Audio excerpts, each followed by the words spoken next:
बिस्मिल्लाहिर्रहमानिर्रहीम, अस्सलाम वालेकुम।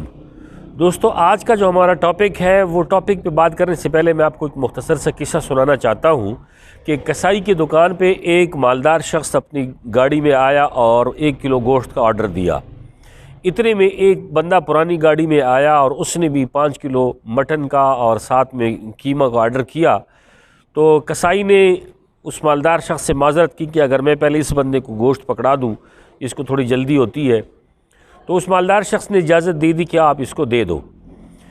वो पुरानी गाड़ी में जो बंदा आया था उसने जब 5 किलो गोश्त और कीमा लिया और वहाँ से रवाना हुआ, तो मालदार शख्स ने उस कसाई से पूछा कि ये बंदा क्या काम करता है जो इस महंगाई के दौर में इतना गोश्त लेकर गया और बाकी चीज़ें लेकर गया है। तो कसाई ने उसे कहा कि ये शख्स जो है बेरोज़गार है, ये कुछ नहीं करता, अलबत्ता इसने 2 बेवाओं से शादी की है जो बड़ी मालदार थी और उनकी ही दौलत ये लुटा रहा है। मालदार शख्स ने उस कसाई से कहा कि मेरा जो 1 किलो गोश्त है वो 5 किलो कर दो। कसाई ने उसको 5 किलो गोश्त किया, उसको दिया और वो चला गया। वो मालदार शख्स जब अपने घर आया और अपनी बेगम को 5 किलो गोश्त दिया तो बेगम बड़ी हैरान हुई कि रोज़ तो आप 1 किलो गोश्त लेकर आते हो, ये आज 5 किलो गोश्त कहाँ से आ गया। मालदार शख्स ने कहा कि मैं नहीं चाहता कि मेरे मरने के बाद दूसरे लोग मेरे दौलत के ऊपर मज़े करें।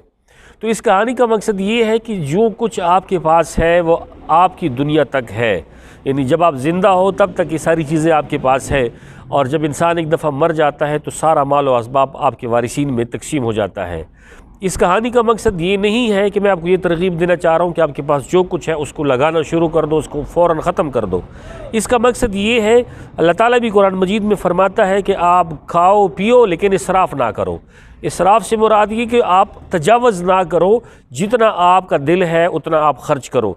तो बहुत सारे लोग दुनिया में मैंने देखे हैं जो दौलत कमाते हैं, जिनको अल्लाह ने दौलत दी हुई है, लेकिन उस दौलत का हिसाब ये होता है कि वो इतना कंजूसी के साथ खाते हैं कि जब वो मर जाते हैं बाज़ लोगों को अफसोस होता है कि हम इसके वारिसीन में से क्यों नहीं थे, इतना कुछ छोड़ के गया है।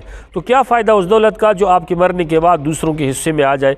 तो कोशिश करें कि आप ज़िंदगी में आप कमाते हैं तो इस मकसद के लिए कमाते हैं कि आपका लाइफस्टाइल अच्छा हो, आपका रहन सहन अच्छा हो और आप दुनिया में जहाँ जाएँ आपको आसाइशें मिले, सहूलतें मिले। लेकिन अगर आप कमाते भी हो और आपको सहूलतें ना मिले, आपको आसाइशें ना मिले, तो फिर उस दौलत का कोई फ़ायदा नहीं है।